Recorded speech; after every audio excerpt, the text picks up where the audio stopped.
And we're live. Hi, everyone. Welcome to another episode of Stripe Dev Chats. My name is Cecil Phillip. And today I'm really excited because we're going to be talking about how you can add code coverage to your applications using a really fun project called CodeCov. And I have the creator, originator, founder, the guy that built the thing. He's here with us today. So super excited to talk to him and hear about the whole story behind CodeCov and also how we can add it to our applications. So Tom, why don't you just very quickly introduce yourself to everyone, tell us a little bit about who you are and what do you do today? Yeah, for sure. Thanks so much, Cecil. To be clear, I wasn't the one who started CodeCov, but I've been with CodeCov since the beginning. I started off doing a little bit of engineering work and eventually realized that I really was interested in being a developer advocate. So this was back in, I think, maybe 2018 that I started doing work with CodeCov. It's been super exciting so far. If you aren't familiar with CodeCov, I'm sure we'll definitely talk about it during this live stream. But CodeCov is basically a SaaS product which helps you with your code coverage. And if you're not familiar with code coverage, it's basically a way of figuring out what what lines of code are tested in your code base and what lines of code are not tested. And yeah, that's pretty much the general spiel. And I'll be really happy to do a little bit more of a deep dive into that a little bit later.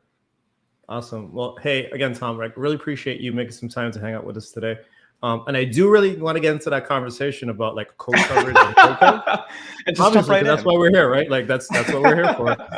But before we do that, I'm going to switch over to my screen. And I do want to go over a couple of updates and talk about some cool things that have been happening in the world of Stripe.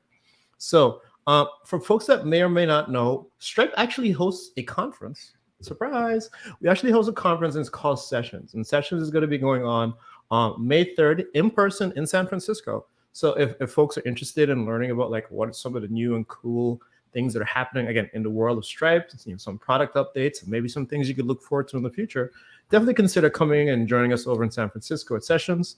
Again, the conference site is up. We have 34 days to go, right? And then you kind of scroll through the site. You can, get information about the different talks and speakers and whatnot. So again, if you're interested in learning a little bit more about Stripe Sessions, definitely head over to stripe.com/sessions, and hopefully you can join us on May 3rd. Now, on top of that, we also, if you're watching us on YouTube now, thank you so much. Make sure you subscribe. On our channel, we develop a lot of videos, not just live streams and interviews, but we also do a lot of how-to videos and tutorials and stuff like that. And this particular video, this came out, I want to say, just a couple of weeks ago. But if we have any folks that are watching that do React Native development, our React Native SDKs now have support for accepting Apple Pay and Google Pay on the device. So again, if you're using an iPhone, you're probably going to use Apple Pay. If you're on an Android phone, you use Google Pay. But now you can integrate that using our React Native SDKs. On this video, me and Charlie kind of walk you through how you can actually do it. So again, if you want to take a look at this, this is over on our YouTube channel, the Stripe Developers YouTube channel. And yeah, just look up Stripe React Native. And it's a part of our React Native series. So we have a bunch others that are coming and a bunch that we've recorded before. And last thing I want to dive into just before we switch over to Tom. So my teammate Charlie, she wrote this really fun blog post talking about how you can use payment links as an embedded button. And you're like, Cecil, who cares? What is payment links? So why would I want to use it as a button? Well, if you don't know, so payment links is one of our low code, no code options for creating a payment sheet. You can create a form and then you can kind of just give it to someone, send them a text message or email. And then now you can start collecting payments from that person. And again, we host the form and you can turn on and off all your different payment methods and so on and so forth. Now, again, if you're a low code person, maybe you can go in the dashboard, you can create your payment links, but you want to put it on a website and not necessarily text it to someone. Well, now you actually have the option of doing that, right? And then, if you kind of go to the dashboard, you'll see we'll actually generate the HTML snippet that you need to just copy and paste into your website. And now look, you'll have a nice little pretty button. You can change the colors and stuff if you want. Maybe pinks, maybe purple is not your favorite color. You can make it blue or green or whatever you feel like. But again, now you can start adding some of these things to your web applications and, you'll be able to start accepting payments. So there you go. I'll go ahead and drop some of these links inside of the chat if folks want to go over and check those out. This particular one is in dev.to/Stripe. That's where we host a lot of our Stripe developer blog posts and stuff that come from our developer advocacy team. Now that I'm done with that, this is the part of the show I say it's no longer the Cecil show. This is now Tom's show. So now we're going to switch over to Tom, and we're going to learn a little bit about like CodeCov and code coverage and stuff like that. And so, Tom, I think for sure. what I wanted to ask you was, and you kind of started going through it a little bit, right? But maybe we can get like, again, another quick, just like a little bit of an understanding about like, what is code coverage and why should I care about it as a developer? Yeah. So like I said before, what is code coverage? It's basically a measure of, when you run your test suite against your code base, you want to know, hey, did I actually test all the lines of code I actually have? Because if you're not actually testing your code, then you may not know what's going to happen in production.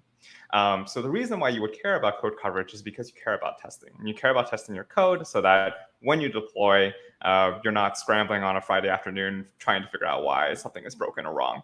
I think like a lot of developers have that sort of fear in the back of their minds, like no deployments on Friday afternoon. So code coverage is really just a way to sort of say, hey, like these lines of code are covered, these lines of code are not covered.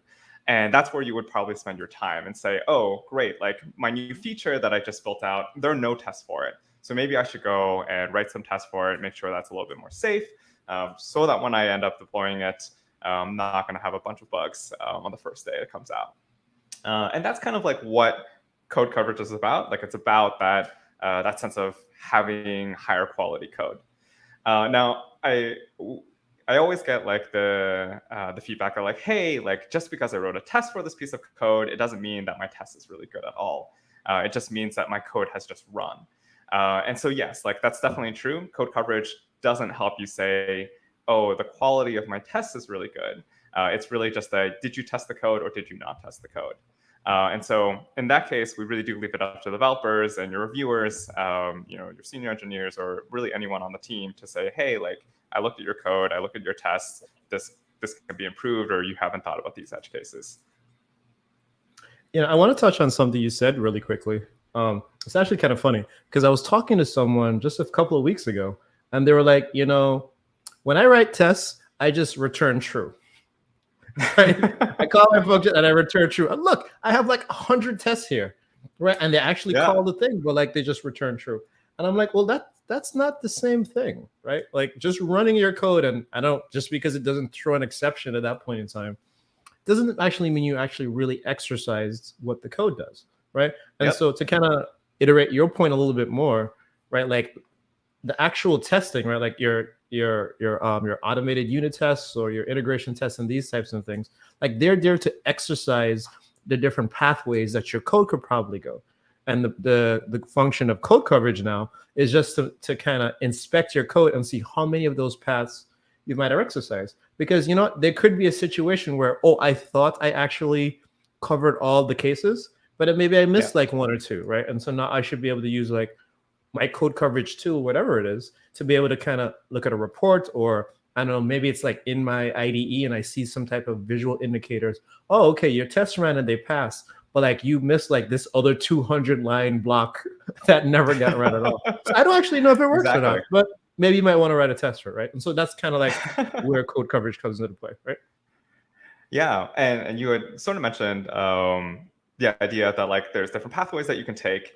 I was recently talking to, so a little backstory. I work at CodeCov, which is a company that was recently acquired by Sentry. And we have these fancy new Sentry hoodies. Nice. But as a result, we had a lot of developers on Sentry come and ask us like, hey, like, can you talk to us about code coverage and CodeCov and whatnot? And one thing I sort of realized was they weren't aware, they were kind of aware of what line coverage is, which is what we've been talking about, saying that, yeah, this line of code has been tested and this line of code hasn't.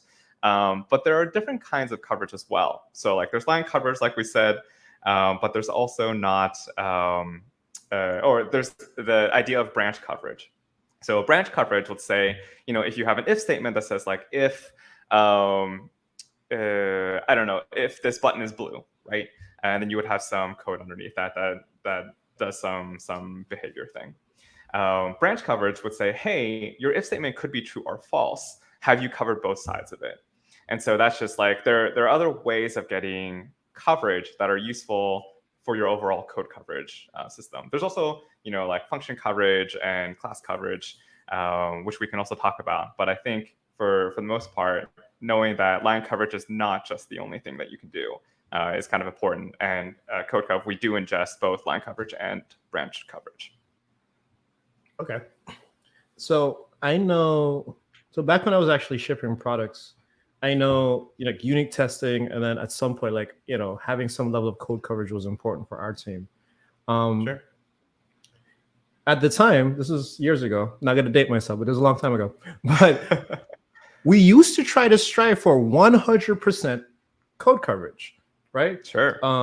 And just to kind of put things into context, I was working on a small team and everyone had individual projects.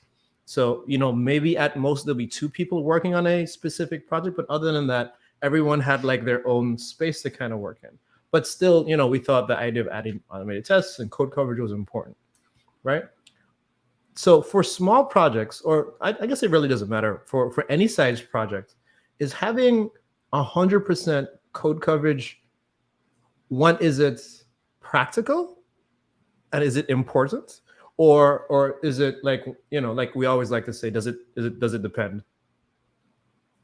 Yeah, Cecil, I get this question all the time. And like, I'm always so excited to like talk about it because, the detractors of code coverage will say like, great, like, what's the point of getting to 100% coverage? If I have to, cover these edge cases that will like basically never happen. And I think there's a lot of value into what they're saying, that I don't believe that 100% is like the target. I think there are definitely teams and organizations where maybe that's kind of important. Like maybe if you're working on like a medical software or something that is like dealing with life or death. But I think, if I have to throw a number out there, I think like 80% is a pretty good value. Okay. If we take a look at like all of the, at least open source repositories in CodeCov that have 100% coverage, I think the number is like around 13%. But if you look at those that hit 80%, it's around like 65%. And so like 80% is a much more manageable number. And I think like the value of at least instilling the idea that you should test your code, but you don't have to test everything because not everything may be important.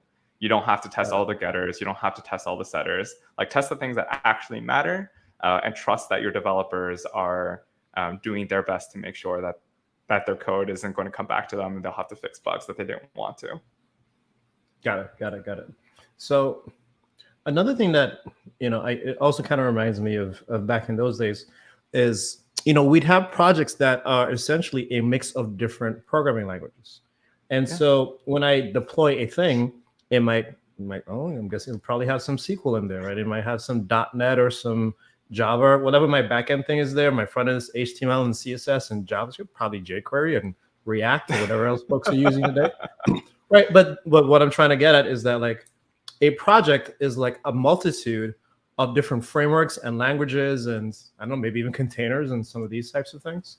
Right. Yeah. When you think about code coverage, I'm thinking, I've seen every language has to have like their own coverage thing, right? Like, because code coverage is almost like it's specific to the thing that you're doing.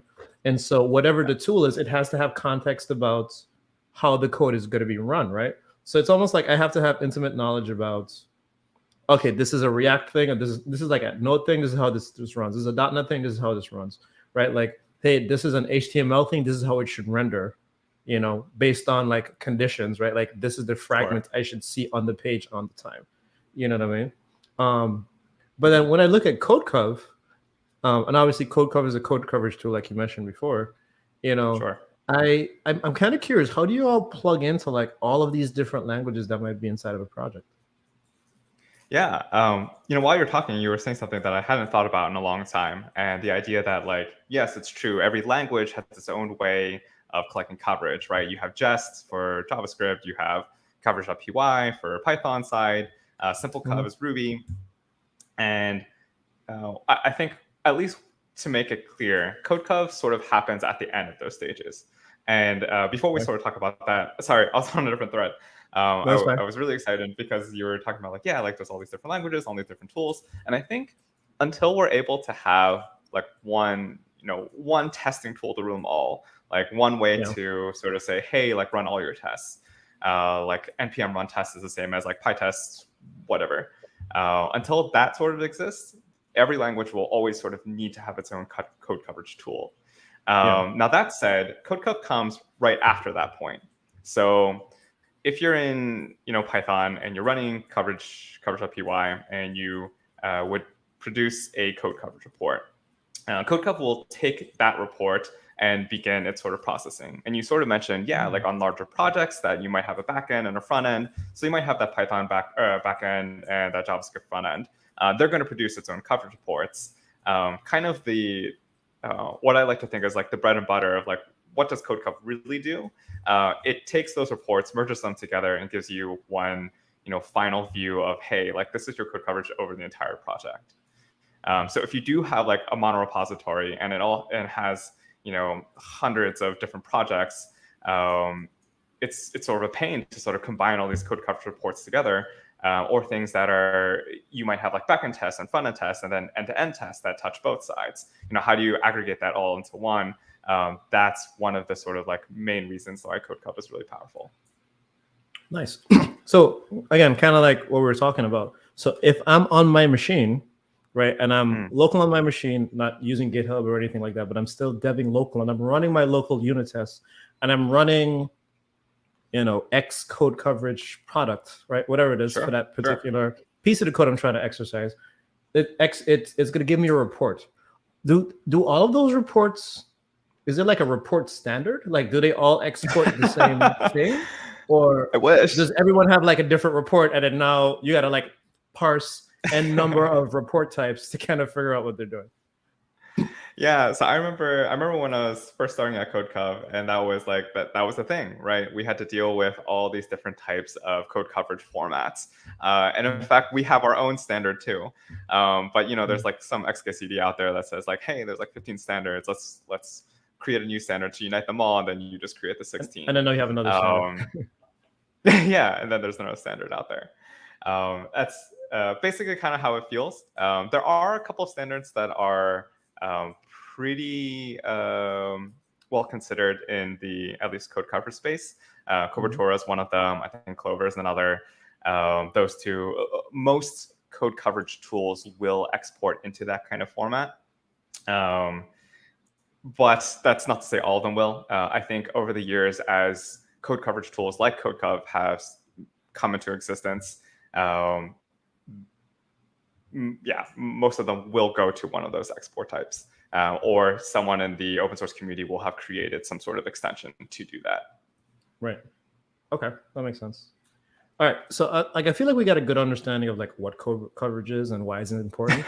And for folks that are watching, please test your code. It is a good thing to do, not before you go to production, but test it all the time. I'd love to see. Please do it. It's a good habit. It's like exercise. Like you should do it, right? I'd love to see like what CodeCov actually looks like, right? I don't know if you could kind of give us like a super quick walkthrough of, I don't know, how do I get signed up? Like, what do I have to press, right? And also love to talk about like some of the things that it plugs into, right? Because I'm guessing, and it probably plugs into, CI/CD workflows or IDEs and things like of that nature. Bitbucket, etc. Okay, so we'll talk a little bit about that, and then I can share something so we can kind of see what it looks like as a developer. Because I think like one of the other main important things about CodeCov is that we try to live in a developer workspace. And so as a developer, where are you coding mostly? Like sure in your IDE, but then once you have more than one developer working on something, then you're going to throw it up onto something like GitHub or Bitbucket or GitLab. So we work on those three code hosts, and that's kind of where we'll sort of add in the code coverage analytics and data and whatnot. And so like when I share my screen, that'll be the first thing we sort of look at, is like being in GitHub and what is that sort of like. Okay, so let me share my screen. Sure, let's do it. Yeah. Super exciting. Yeah, because again, like I remember back when I was shipping code, right, and I was doing unit testing and code coverage and all these types of things. Like there wasn't a, like DevOps wasn't a thing, CI/CD wasn't a thing. It was more so like, hey, did the test pass? And now we put it in a zip file and like throw it on the server. Yeah. I remember those days. Okay, so I have this example repository. It's in Python. I think Python is like close enough to pseudocode where we'll kind of understand what's happening. But I want to sort of explain what's happening in this repo. So I have this app, and it's really simple. It's just a calculator, and we can take a look at the file. And as I mentioned, it's really simple. You have add, you have subtract, you have multiply, divide. And then could you control plus it a little bit to make the font size just a little bigger? Of course. Yeah. Is that a little bit Yeah, easier that's to see? good. Thank you. Perfect. So we have add, subtract, multiply, and divide. And I do want to call out, because I think this might be important later, is that we have the case on dividing by 0, right? We don't really want to be able to divide by 0, so we're just going to return a string, cannot divide by 0. So that's basically the code base that we have. And we also have tests. And that's under test_calculator. I have a test function for every single one of those calculator functions. So here are the add, test, subtract, multiply.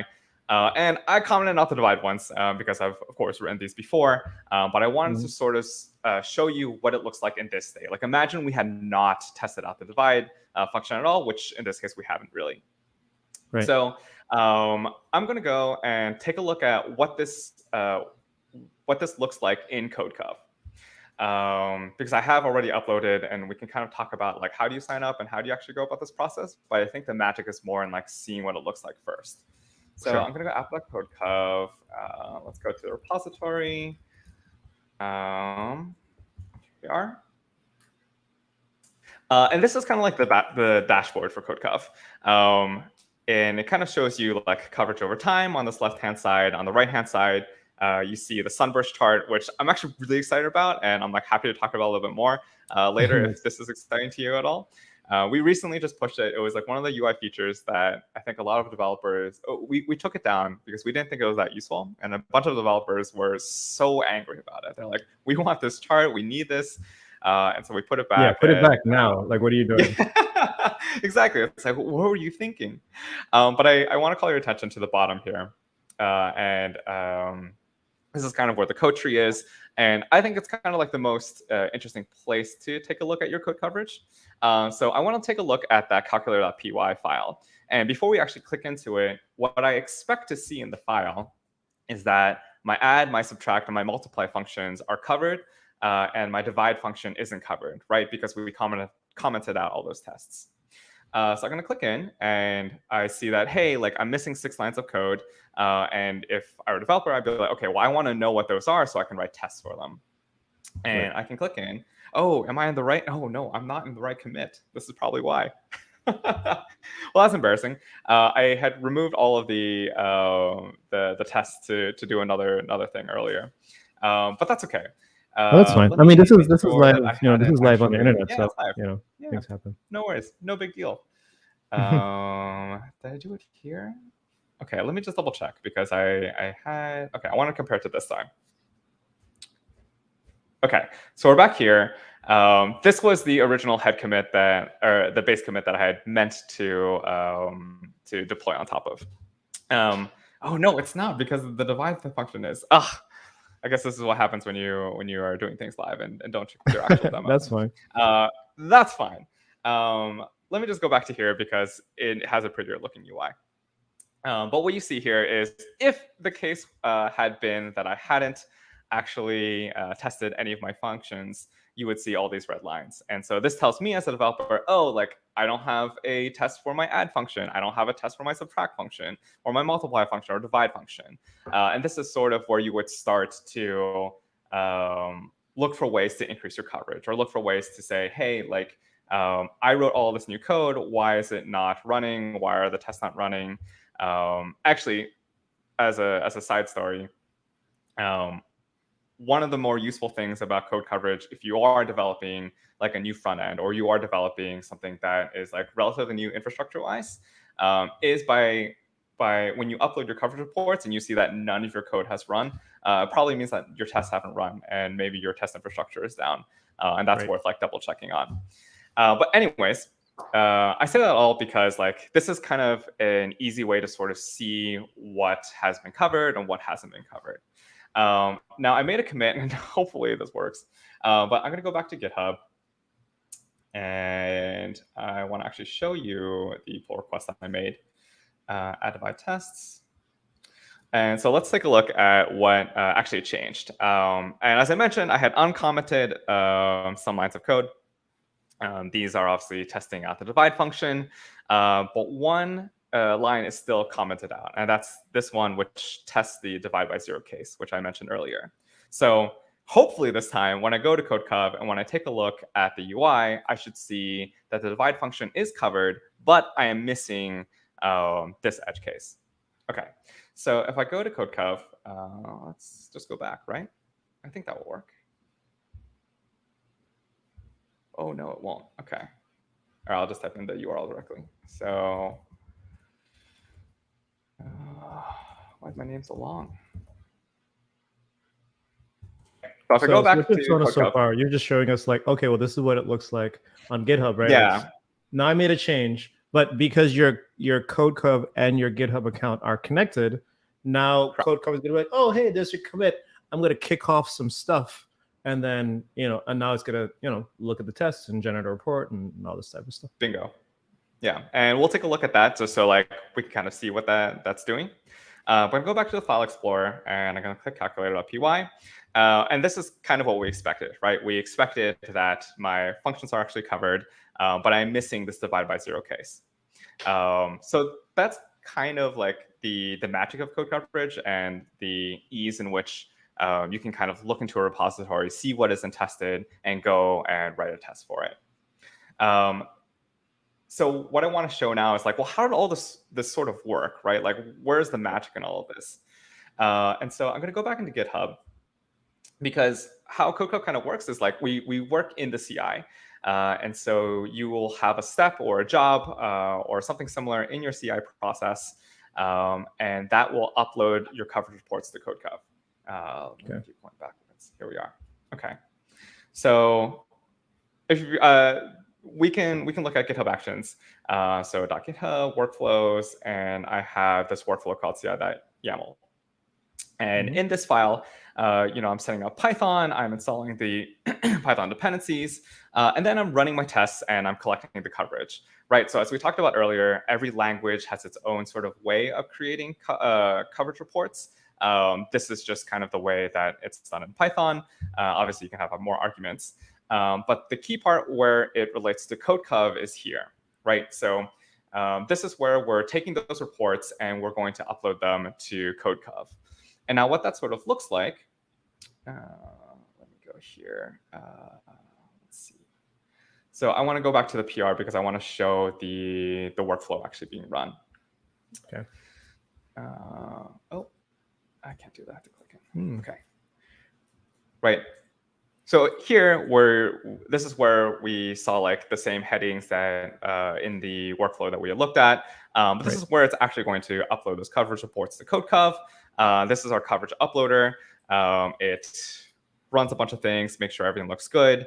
It finds this coverage file called coverage.xml. It uploads it, and we get an end URL, which if we were to click on, it opens a new tab. But if we don't open a new tab and go to it directly, we'll see the actual commit and sort of the changes that happen with it.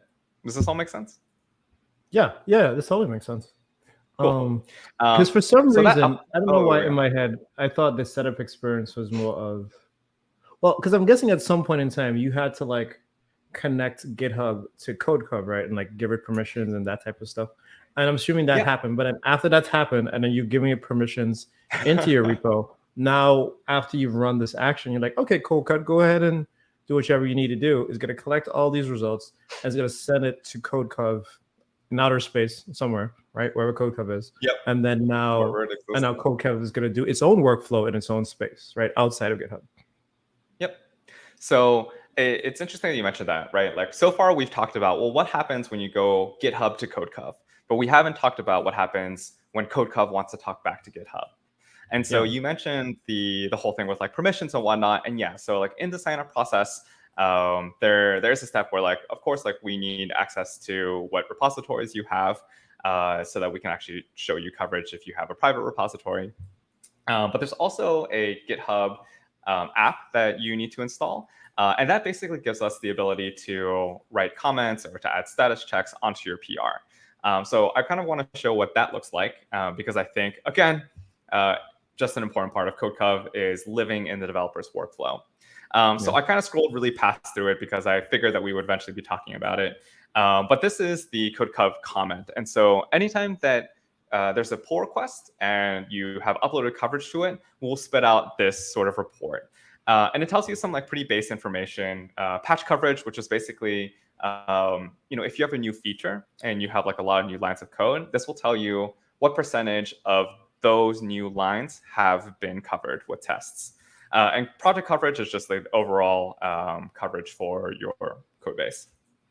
But you can also dig in and sort of see like, oh, great, like I have 35 or I have 27 more hits on my code, or I'm missing 5 more. So like we give you like some more of these analytics that you can dive deep into. Okay. Yeah, thanks. Without necessarily making your PR view absolutely like cluttered. And I had mentioned the CodeCov comment, but I also want to talk about the status checks. So if you're the sort of organization or the sort of team that says, hey, like maybe we are hitting that 100%, like we want to stay at 100%, or maybe you're new to code coverage, you're just like getting your engineers to like have this really good testing practice. Then you might say, hey, I want all new code to be like 80% tested, or I want all new code to just always be increasing the code coverage of the whole project, like little by little. So these status checks on your PR, and the same is true on GitLab and Bitbucket. But these status checks create a way for you to instill that culture into your organization. Yeah, because the way that I would think about, one way I would personally want to use it would be to almost be like the gatekeeper for new deployments, right? Or new versions or something like that. So again, like you got a PR, or a bunch of us are setting in PRs. Hey, is this tested or not? Is it properly, does it have my threshold of coverage? Like you said, like 80%, 90%, whatever your number is, does it meet that criteria? And then yes or no, do I want to deploy this or not, right? Do I want to continue with the rest of this GitHub, CI/CD workflow or not, based on the results of like that coverage report? Yeah, whether or not you want to make that like a blocking status check, which of course you can do in all 3 of those code hosts that I mentioned. But it does act as that sort of gatekeeper. One thing at least to note is that I know that a lot of organizations, a lot of teams come to us and they say, hey, like we're just getting started. We're like, we don't want to be blocking.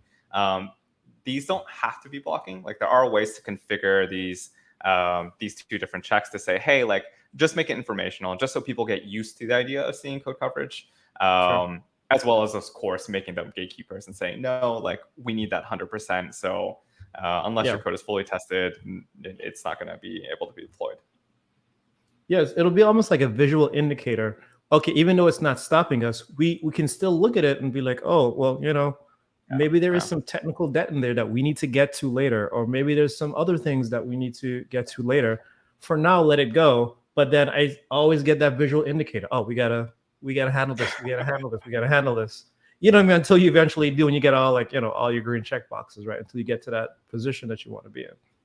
Yeah, it's just people love their green check marks. It's exciting when everything looks green. Like I'm sure green check marks are important, I'm sure man. GitHub has done a lot of research into like how can we make it like super appealing to developers to do, and at least for me, like that's what I want to see. Nice. So sharing. Yeah, so you had mentioned GitHub, Bitbucket, GitLab.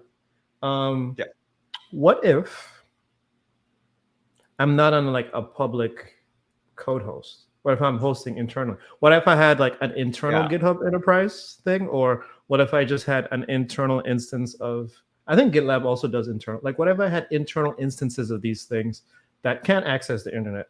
is there like a local version of CodeCov that I can run, or do I always have to like, shell it over to the public domain? Yeah.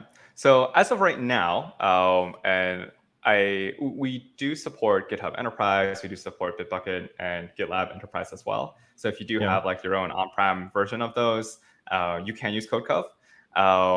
I am not super familiar with how it's working now, like whether or not you can have a also CodeCov on-prem versus a cloud version of CodeCov. But I do know like it does work now.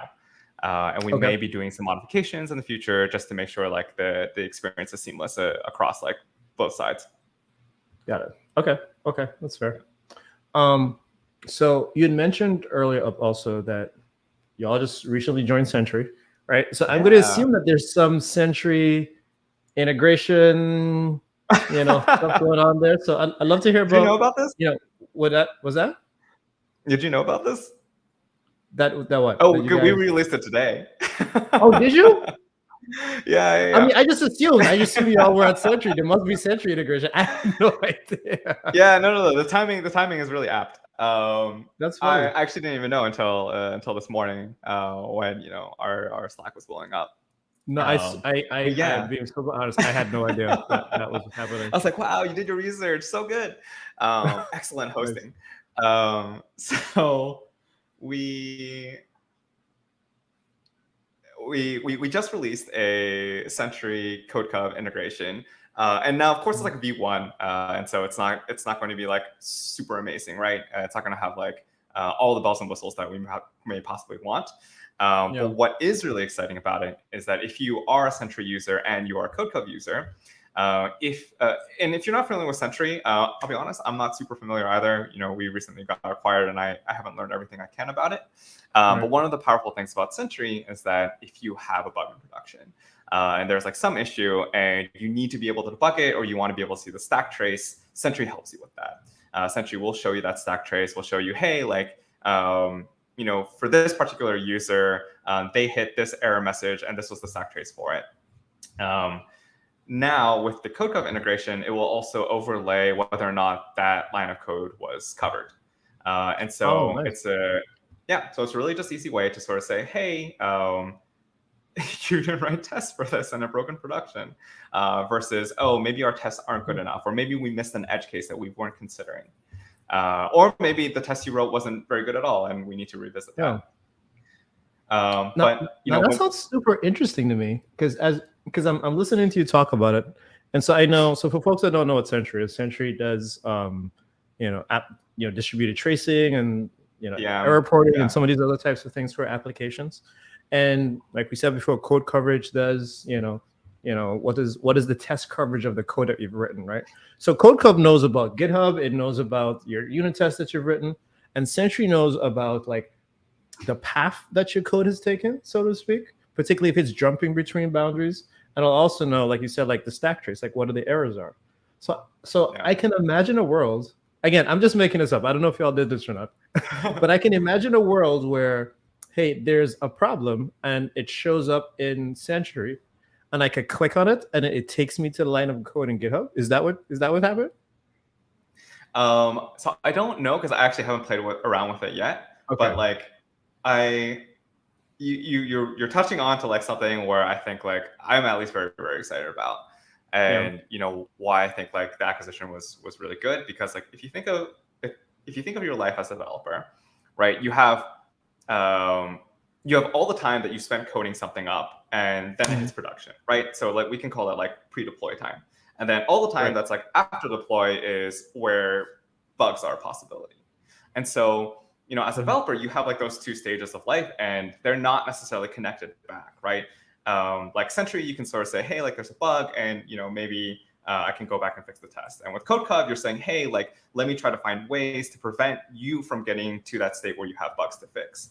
But we could possibly live in a world where we say, hey, can we get to a state where we say, we know that you have you may have like bugs in production, but can we use code coverage information to help prevent you from doing that, and like kind of like complete that full circle, as opposed to only being linear. Right. That's awesome. Yeah, because I'm because actually that's one of nervous. the things that developers always have issue. At least I remember when, debugging applications and then seeing, depending on the app that you're running, whatever your backend or front end stack is, sometimes sometimes error messages aren't the most descriptive, right? And so the more Yep. context you can get to try and figure out that error, like probably the faster you'll solve it, and the more quickly you'll be able to figure out what's happening. And so if I could correlate, traces, both, communication traces and stack traces to lines of code based on code coverage, I think that'd be fantastic. That'd be an amazing thing to see. Yep. And I think even past that, knowing, being able to have the data to say, hey, like if I threw out that number 80%, because I think like it's a good number, it feels good, like 4/5 of your code is tested. But I would love to see the world where we have the data to say, hey, like if you have 85% like coverage, like we see this number of bugs in production, right? Like being able to correlate those two things is like will be really, really powerful, I think, for the developer community in general, to say like, hey, like get up to here, because this is where you'll see the most benefit. Right. Okay, that makes sense. So then, even talking about that too, like in the beginning, we talked about integrations from the perspective of like the hosts of the code, but Sure. I'm guessing you also have. I'm guessing there's probably support or some type of integrations for languages as well, right? Because again, like we said in the beginning, like, there's a lot of different types of languages. So for a particular language to plug into CodeCov, is it just a matter of using a test runner, or a code coverage thing that CodeCov knows about? Or I remember you also said like you have your own custom formats. So are there like SDKs or particular tooling specific for languages that CodeCov also creates? So for I've run the numbers and I don't have them off the top of my head, but CodeCov is typically language agnostic. But we support a lot of languages that I had never heard of before joining CodeCov. And that's mostly because as long as the test runner is able to produce a report that we're able to ingest, we're able to ingest is, as I mentioned, like Cobertura or like R format or Clover or what have you be. We'll be able to deal with it. And so really that's kind of the end state that we need is like, do you have a GitHub, Bitbucket, GitLab repository? And do you have coverage reports that we can ingest? Because once we have those two, then the overlay happens, right? Because then we have access to the code base to overlay green or red or yellow, actually. So, okay, and as you're saying this, like I'm at the moment now like clicking through the website because you're like, oh, we just released this feature today. Like I must go see this thing. Like, what does this look like? So for folks that are interested in what Tom had just mentioned, like I'm showing a link right now on the screen. If you head over to aboutcodecov.io/product feature and CodeCov Sentry, you can learn a little bit about what that like CodeCov Sentry integration looks like. Try it out, send them some feedback, let them know how you feel about it, and if they had comments, feedback, feature suggestions, anything of the sort, I'm sure y'all could reach out to Tom, or I'm pretty sure that blog post probably has like some further steps that you could take if you want to reach out to folks and talk about it. But that's amazing. That's definitely very cool. Okay, so we talked about features, we talked about integration. What are some new things that, well, other than this one, because I feel like we kind of dropped that one like in the middle. But like, are there some other upcoming features that y'all are working on? New integrations you're trying to do? Things that you guys got coming on the pipeline you want to mention? Yeah. So I'm really excited about this one. Yeah. We have something that I believe we're calling it automated. Oh, man, I'm gonna butcher the name. But names change all the time, so if you get the name wrong, it's fine. True. We'll just iterative testing is the name that I know it, and I think we're calling it like automated test selection. Automated test selection. I think that's right. Okay. And so I'm really, really excited about it because I think like one of the when people talk about like testing and they talk about like the drawbacks to running my tests or using code coverage or doing something in mutation testing, one of the things we hear is that like my test suite is really big. Like I can't run the whole thing. Like that's just this is not going to happen. Or like maybe it happens like once a month. And so what we've been working on, and right now we've only developed it for Python, and I think it's like just coming out. But we're going to be pushing it to JavaScript, I believe is the next language that we're very hopeful on, and then we'll push to other languages as well. But because we have your code coverage information, we can relate what lines of code are hit by which tests. And as a result, when you are making changes to your code, right, when you make a PR or whatnot, we can figure out, oh, because you've changed these lines of code, these are the tests that you should run. In that you don't have to run your entire test suite. You don't have to run, everything. Like, if you change something in billing, it's not going to matter for, I don't know, something in like user settings. For sales, right? Or something else. Yeah. And so what we've noticed so far is like a great decrease in the number of tests that are run, and thus a huge amount of savings in your CI/CD. And I know that like there are some CI/CDs that work where it's like, oh great, like it's by like amount of time you take to actually run something. And so like being able to decrease the amount of time means that you get to save money. But it also means that your developers get quicker feedback on their PRs, and they don't have to wait for tests to run. They don't have to wait for like code coverage to come back. And the faster you get those cycles through, the more productive they can be, the more in the context of what they're doing is greater. Right. So that's called automated test selection. It's like just dropped into my hands. I need to play around with it a little bit to sort of like understand really how it works. But I'm very, very excited about it. So if you're a Python developer, please use it, or talk to me. We can figure it out. Right. How to get it up and running. To if you just have really long CI/CD build times. So I have another idea. And again, for folks that are watching, I have no insider knowledge. I'm just guessing, right? Based on what I would like. We just released it today. I am just guessing stuff. So no conspiracy theories or anything like that. Just guessing. But I can imagine another thing I'd love to see too is like just IDE support, right? So I'm a big VS Code user. You're laughing like you know something. Anyway, I'm a big VS Code user. It's like our product roadmap or something. And developers, we spend our time in editors, right? And as I think about GitHub and the amount of effort they put into developer experience, right?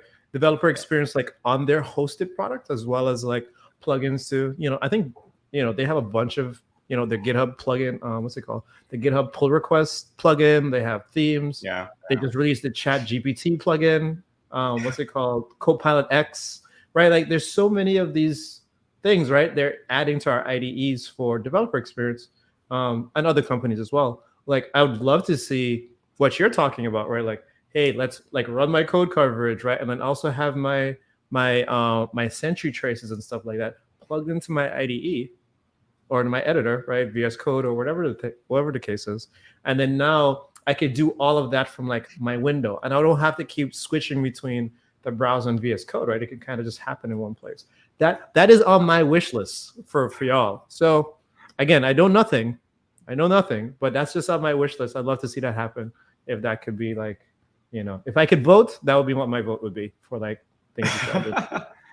I mean, do you remember the days, right? Like when you're coding on front end and you'd have to like kill your server, reboot it up, and then like go to your page, refresh, right? And then the days when like Angular or React, like suddenly you save the file and boom, it's like hot reload, right? And that was exciting, right? Like that was amazing, like that experience. And so, what you're talking about is like, wouldn't it be great to live? Wouldn't it be great to live in a world where you are coding in your IDE, VS Code, whatever, and in the background there's a watcher which, like, as you save, it runs the test that it needs to run and immediately shows you what is covered and what is not. We're not there yet, but at least showing code coverage in the IDE is something that we are definitely working on and definitely developing. Hopefully one day that will be like the world we live in, where you can say, great, like I saved my code and these are all the lines that need tests now. Or even just saying like, yeah, like your test will increase, or like your test pass, your test fail, like even things like that will be extremely useful as a developer without having to like go to an external product like GitHub and Bitbucket and GitLab, despite the fact that they have invested so much, as you said, in that developer experience. Yeah, again, like I would love to see that. So if folks want to vote, I can vote because this is my show. But if you want to you guys want to go vote, definitely make sure you reach out to Tom. You can see his Twitter handle right here on the bottom, right? Send me your questions and concerns and queries and feedback and stuff like that. I'm sure he'd love to hear it. And definitely hope that you all try out that stuff. Like we have let me see. Looks like we have a comment in here popping in from YouTube. Gentleman says, yes, I understand the chat. Please continue. More collaboration. Explanation. Show me the point. Okay. Okay, sir. Well, I mean, I hope you enjoyed the show, folks. We're just about getting done. And so hopefully y'all have enjoyed this episode of Dev Chats so far. So again, just to quickly recap. So, we had Tom here come on and talk about, we talked about code coverage in the beginning, but then we really got into CodeCov, right? And so we saw what it looked like, what the reports look like. We talked about like what happens when data goes to CodeCov, and then also when CodeCov comes back to us, right? And like it shows us reports, inside of GitHub. And like you also mentioned, Tom, you support GitLab, you support Bitbucket, also the enterprise versions of those things as well. So, Correct. More than likely, like the tool that you're using is covered if you want to use CodeCov. And then also a lot of different languages and extensions as well. So hopefully y'all try it out. Let us know what you think about it. As you're building your Stripe applications, please test your code and run some code coverage with CodeCov. We'd love for y'all to do that. That would be a beautiful thing. But yeah, until then, again, thank you all so much for being here. Tom, thank you for joining us. And we'll see y'all the next time we have Stripe Dev Chats. All right. Bye, everybody. Take care.